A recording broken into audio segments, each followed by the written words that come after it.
Hi guys, today we will be reading Chapter 2 of Harry Potter and the Sorcerer's Stone, The Vanishing Glass. Nearly 10 years has passed since the Dursleys had woken up to find their nephew on their front step, but Privet Drive has hardly changed at all. The sun rose on the same tidy front gardens and lit up the brass number 4 on the Dudleys' front door. It crept into the living room, which was almost exactly the same as it had been the night when Mr. Dursley had seen the fateful news report about the owls. Only the photographs and the mantelpiece had really shown how much time has passed. 10 years ago, there had been lots of pictures of what looked like a large pink beach ball wearing different colored bonnets. But Dudley Dursley was no longer a baby. Now the photograph showed a large blond boy riding his first bike on a carousel at the fair, playing a computer game with his father, and being hugged and kissed by his mother. The room held no sign at all of the other boy lived in that house too.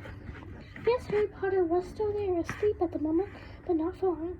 His Aunt Petunia was awake, and it was her shrill voice that made the first noise of the day. Up, get up now! Harry woke up with a start. His aunt rapped on the door again. Up, she screeched.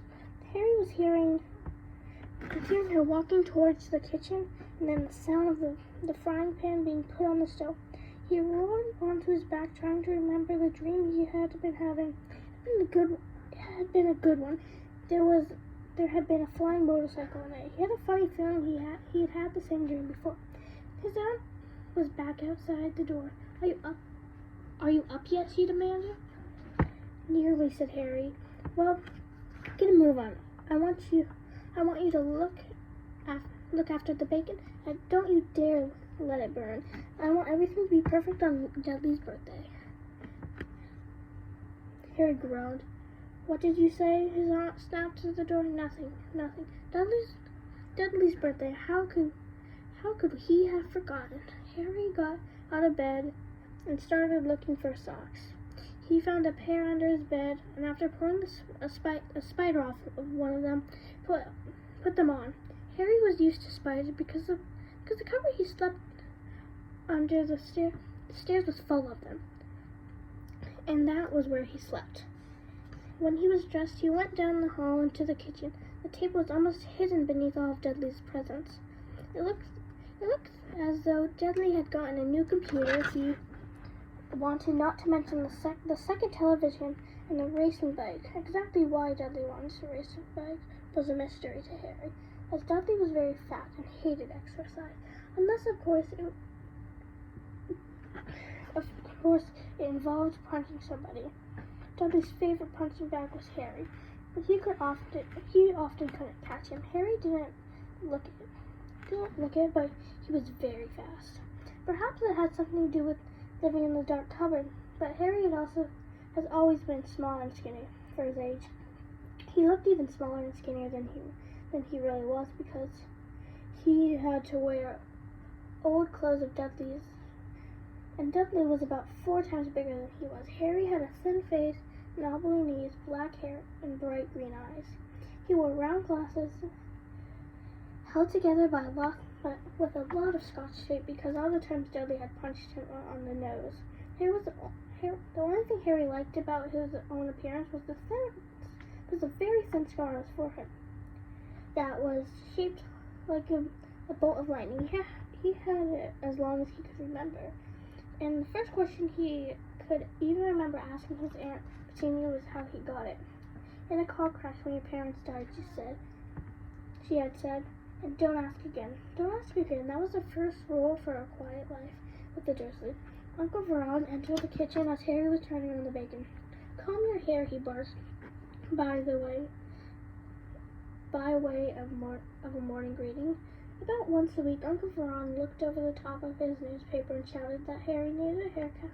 He must have had more haircuts than the rest of the boys in his class put together. But it made no difference. His hair simply grew that way all over the place. Harry was frying eggs by the time Dudley arrived in the kitchen with his mother. Dudley looked a lot like Uncle Vernon. He had a large pink face, not much neck, small, watery blue eyes, and thick blonde hair that lay smoothly on his thick, fat head. Aunt Petunia often said that Dudley looked like a baby angel. Harry often said that Dudley looked like a pig in a wig. Harry put plates of egg and bacon on the table, which was difficult as there wasn't much room. Dudley, meanwhile, was counting his presents. His face fell. 36, he said, looking up at his mother. That's 2 less than last year. Darling, you haven't counted Aunt Marge's present. See, it's under the big one for Mommy and Daddy. All right, there's 37 then, said Dudley, going red in the face. Harry, who could see a huge Dudley tantrum coming on, began wolfing down his bacon as fast as possible in case Dudley turned the table over. Aunt Petunia obviously scented danger too, because she said quickly, "And we'll buy you another 2 presents while we're out today." "How was that, Pumpkin? 2 more presents, is that all right?" Dudley thought for a moment. It looked like very hard work. Finally, he slowly said, "Still have 39. 39, sweet Tom," said Aunt Petunia. "Oh." Dudley sat down heavily and grabbed the nearest parcel. "All right then," said Uncle Ron, chuckled. Little Todd can work his money worth, just like his father. Attaboy, Dudley. He ruffled Dudley's hair. At that moment, the telephone rang. Aunt Petunia went to answer it while Harry and Uncle Ron watched Dudley unwrap the racing bike, a video camera, a remote control arrow, 16 new computer games, and a VCR. He was ripping the paper off a golden wristwatch when Aunt Petunia came back from the telephone looking both angry and very worried. "Bad news, Ron," she said. "Miss Fig's broken her leg. She cannot take him." She jerked her head in Harry's direction. Dudley's mouth fell open in horror, but Harry's heart gave a leap. Every year on Dudley's birthday, his parents took him and a friend out for the day, to adventure parks, hamburger restaurants, or the movies. Every year, Harry was left behind, and Mrs. Fig, a mad old lady who lived 2 streets away. Harry hated it there. The whole house smelled of cabbage, and Mrs. Fig made him look at photographs of all the cats he's ever known. "Now what?" said Aunt Petunia, looking furiously at Harry as thought he'd planned this. Harry knew he'd ought to feel sorry that Mrs. Fig broke in her leg, but it wasn't easy when he reminded himself that the whole year before he had gotten to look at Tibbles, Snowy, Mr. Puff, and Huffy again. "We could phone Marge," Uncle Vernon suggested. "Don't be silly, Ron. She hates the boy." The Dursleys often spoke about Harry like this, as though he wasn't there, or rather, as though he was something very nasty that couldn't understand them like a slug. "What about what's her name, your friend Evelyn, on vacation in Magical?" snapped Aunt Petunia. "Or you could just leave me here," Harry said, put on a hopeful smile. "He'd be able to watch what he wanted on television for a change. Maybe have a go on Dudley's computer." Aunt Petunia looked as though she just swallowed a lemon. "And come back and find the house in ruins," she stormed. "I won't blow up the house," said Harry, but they weren't listening. "I suppose we could take him to the zoo," said Aunt Petunia, "and leave him in the car. The car's new. He's not sitting alone in it." Dudley began to cry loudly. In fact, he wasn't really crying. It had been years since he really cried. But he knew that if anyone screwed up his face and wailed, his mother would give him anything he wanted. "Dinky Duddy, don't cry. Mommy won't let him spoil your special day," she cried, flinging her arms around him. "I don't want him to come," Dudley yelled between huge pretend sobs. He always spoiled everything." He shot Harry a nasty grin through the gap in his mother's arms. Just then the doorbell rang. "Oh, good Lord, they're here," said Aunt Petunia frantically. And a moment later, Dudley's best friend, Piers Polkless, walked in with his mother. Piers was a scrawny boy with a face like a rat. He usually was the one who held people's arms behind their backs when Dudley hit them. Dudley stopped pretending to cry at once. Half an hour later, Harry, who couldn't believe his luck, was sitting in the back of the Dursleys' car with Piers and Dudley on the way to the zoo for the first time in his life. His aunt and uncle hadn't been able to think of anything else to do with him, but before they left, Uncle Ron had taken Harry aside. "I'm warning you," he said, putting his large purple face right up close to Harry's. "I'm warning you now, boy. Any funny business, anything at all, and you'll be put in that cupboard from now till Christmas." "I'm not going to do anything," said Harry honestly. But Uncle Ron didn't believe him. No one ever did. The problem was strange things often happened around Harry. And it was just no good telling the Dursleys he didn't make them happy. Once Aunt Petunia, tired of Harry coming back from the barber's looking as though he hadn't been at all, had taken a pair of kitchen scissors and cut his hair so short he was almost bald except for his bangs, which he left to hide the horrible scar. Dudley had laughed himself silly at Harry, who spent sleepless nights imagining school the next day, where he was already laughed at for his baggy clothes and taped glasses. The next morning, however, he had gotten up to find his hair exactly as it had been the day before. Aunt Petunia had sheared it off. He had been giving a week in his cupboard for this, even though he tried to explain that he couldn't explain how it grew back so quickly. Another time, Aunt Petunia had been trying to force him into a revolting old sweater of Dudley's, brown with orange puffy balls. The harder she tried to pull it over his head, the smaller it seemed to become. So finally, it might have fit over a hand puppet, but certainly wouldn't fit Harry. Aunt Petunia had decided it must have shrunk in the wash. To his great relief, Harry wasn't punished.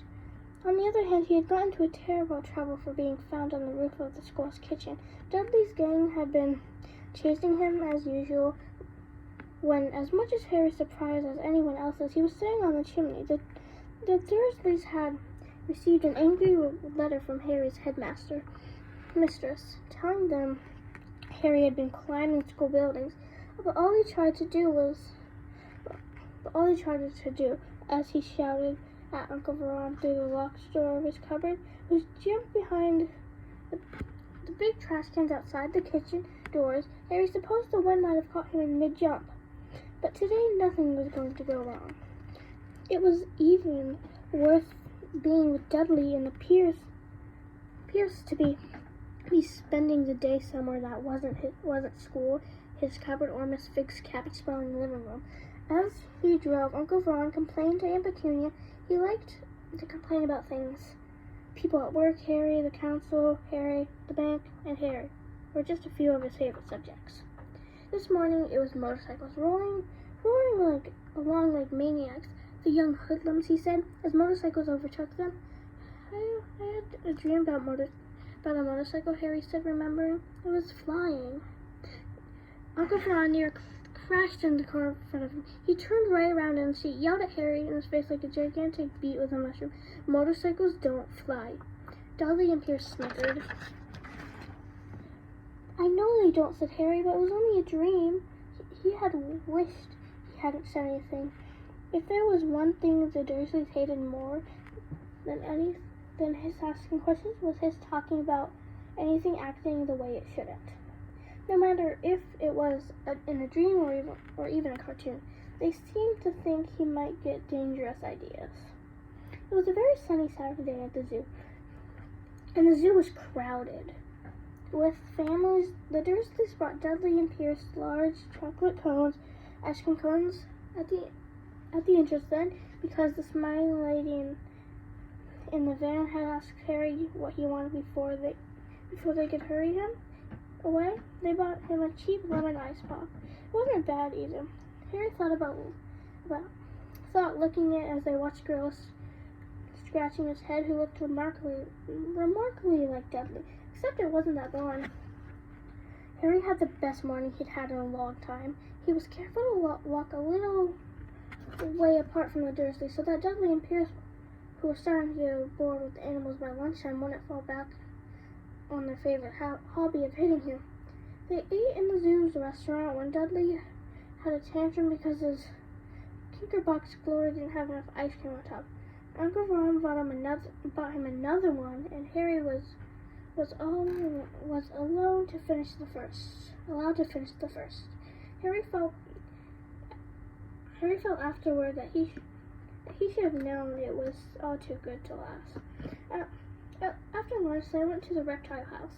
It was cool and dark in there, with lit windows along the walls. Behind the glass, all sorts of lizards, snakes were crawling and slithering over bits of wood and stone.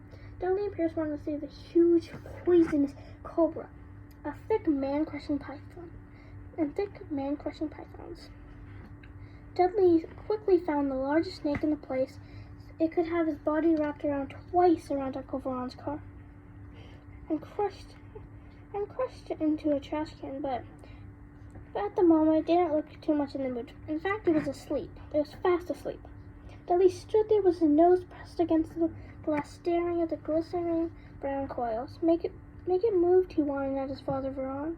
Uncle tapped the glass, but the snake didn't budge. Do it again, Dudley ordered.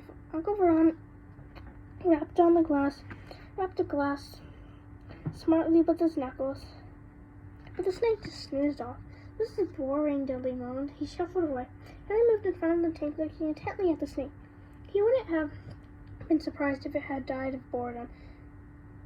Itself, no company, except some stupid people drumming their fingers on the glass, trying to disturb it all day. It was worse than having a cupboard as a bedroom. The only visitors was Aunt Petunia. She would hammer on the door to wake you up. At least he got to visit the rest of the house. The snake suddenly opened its beady eyes. Very slowly, it raised its head until its eyes were on level with Harry's. It winked. Harry stared. Then he looked quickly around to see if anyone was watching. They weren't. He looked back at the snake and winked too. The snake jerked its head towards Uncle Veron and Dudley. The snake raised its eyes to see. It gave Harry a look that said quite plainly, "I get that all the time." "I know," Harry murmured through the glass, though he wasn't sure the snake could hear him. It must be pretty annoying. The snake nodded vigorously. "Where do you come from, anyways?" said Harry. The snake jabbered its tail on the sign next to the glass. Harry peered at it. "Boa Constrictor, Brazil." "Was that nice of him?" The boa constrictor jabbed its tail at the sign again, and Harry read on.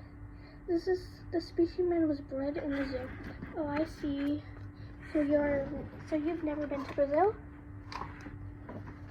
As the snake shook its head, a deafening shout behind Harry made them both jump. "Dudley! Mr. Dursley! Come look! Look at the snake! You won't believe what it's doing!" Dudley came waddling toward them as fast as he could. "Out of the way, you," he said, punching Harry in the rib. Caught by surprise, Harry fell hard on the ground, on the concrete floor. What came next happened so fast, no one even saw how it happened. 1 second, Pierce and Dudley were leaning right up close to the glass, and the next they had leapt back with howls of horror. Harry sat up and gasped. The glass in front of the boa constrictor's tank had vanished. The great snake was unclimbing itself rapidly, slithering onto the floor. People throughout the reptile house screamed and started running for the exit. As the snake swiftly passed him, Harry could have sworn a low, hissing voice said, "Brazil, here I come. Thanks, amigos." The keeper of the reptile house was in shock. "But the glass," he said. He kept saying, "Where did the glass go?"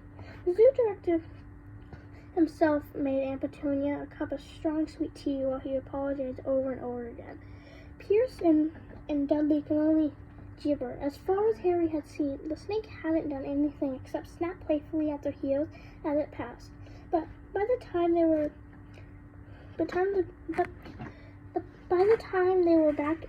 all back in Uncle Veron's car. Dudley was telling them how it nearly had bitten his leg off. But Pierce was swearing it tried to squeeze him to death. But Worst of all, for Harry, at least, Pierce was calm down enough to say Harry was talking to it, weren't you, Harry?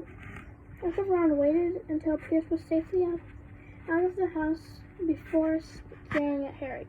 He was so angry he could hardly speak. He managed to say, "Go, cupboard, stay, no meals," before he collapsed in his chair, and Petunia had to run and get him a large brandy. Harry laid in his cupboard much later, wishing he had a watch. He didn't know what time it was. He couldn't be sure the Dursleys were sleeping. Until they were, he couldn't risk sneaking into the kitchen for some food. He lived with the Dudleys almost 10 years. 10 miserable years. As long as he could remember, ever since he's been a baby, and his parents died in that car crash, he couldn't remember being in a car with his parents. He couldn't remember being in the car when his parents died. Sometimes, when he strained his memory during the long hours in the cupboard, he came up with strange vision, a blinding flash of green light, and a burning pain on his forehead. This, he supposed, was a crash, though. So he couldn't imagine where all the green light came from. He couldn't remember his parents at all. His aunt and uncle never spoke about them, and of course he was forbidden to ask questions.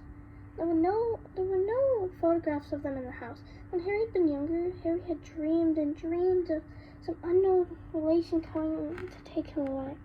But it had never happened. The Dursleys were his only family, yet sometimes he thought, or maybe hoped, that strangers in the street seemed to know him. Very strange strangers they were too. A tiny man in a violet top hat bowed to Harry once while shopping with Aunt Petunia and Doug. After asking Harry furiously if he knew the man, Aunt Petunia rushed him out of the shop without buying anything. A wild-looking woman dressed in all green had waved merrily at him once on the bus. A bald man in a very long purple coat had actually shaken his hand in the street the other day. And when walking away without a word, the weirdest thing about all those people were they seemed to vanish the second Harry tried to get a closer look. At school, Harry had no one. Everybody knew that Dudley's gang hated the odd Harry Potter in his baggy old clothes and broken glasses, and nobody liked to disagree with Dudley's gang. End of chapter 2. See you in the next video. Bye.